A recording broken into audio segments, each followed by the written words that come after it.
Nagpapakulo pa ako ngayon ng chicken soup. Ayan. Ito po yung aking mga ingredients. Chinese herbs.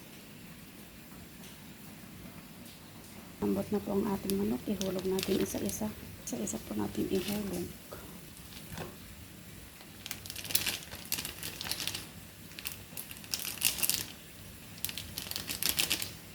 Ganyan lang po kadali maghulog ng Chinese chicken soup. Ihulog po natin ito ang pinakalas.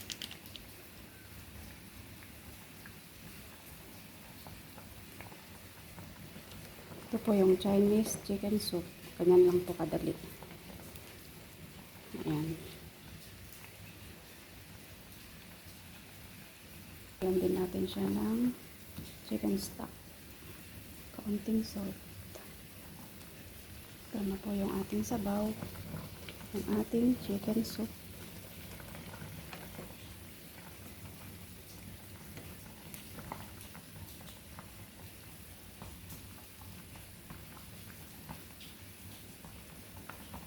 Second cooking ko po yan ng chicken soup. Ayan.